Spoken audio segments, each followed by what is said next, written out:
बारियारपुर मेले की वो दर्दनाक रात। धर्मपुर, नेपाल के एक छोटे से गांव में बिरबल पेसवान अपने परिवार के साथ रहते थे।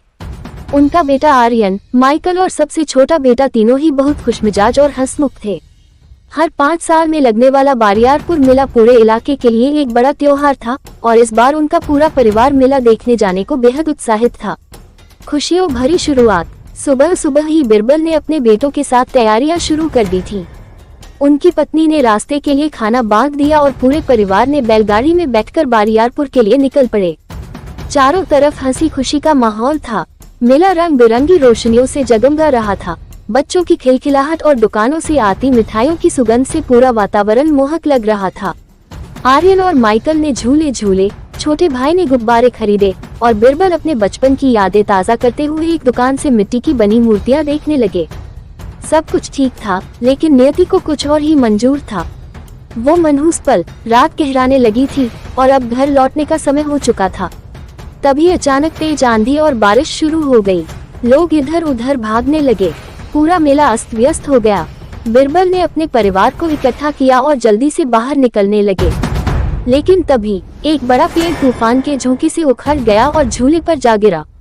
झूला तेजी से घूमने लगा और उसका एक हिस्सा टूटकर भीड़ में गिर गया। माइकल और उसका छोटा भाई उसी झूले के पास थे। चारों तरफ अफरा तफरी मच गई।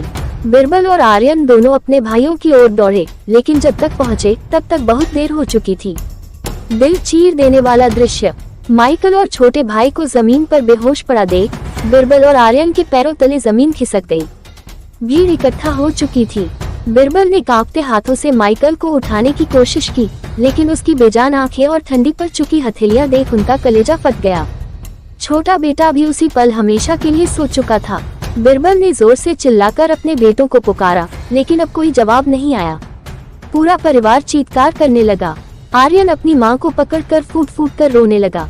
वो मेला जो खुशियों की पहचान था, अब दर्द और आंसुओं का समंदर बन चुका था। वो दर्द जो कभी नहीं मिटेगा। आज 5 साल बीत चुके हैं, फिर से बारियारपुर में वही मेला लगा है, लेकिन बिरबल का परिवार अब वहाँ नहीं जाता। आर्यन की आंखों में आज भी वह रात बसी हुई है। उनकी माँ हर रोज अपने बेटों की तस्वीरों को देखकर सुबकती हैं। खिलौनों की वो दुकानें, गुब्बारों की वो आवाजें और झूलों की वो चमक अब सिर्फ दर्द देती हैं। बिरबल हर रोज अपने आंगन में बैठकर बस एक ही सवाल पूछते हैं, काश मैं उन्हें थोड़ा और संभाल पाता। इस कहानी को जिसने भी सुना, उसकी आंखें नम हो गईं, क्योंकि कुछ दर्द कभी खत्म नहीं होते, वे बस दिल में बस जाते हैं।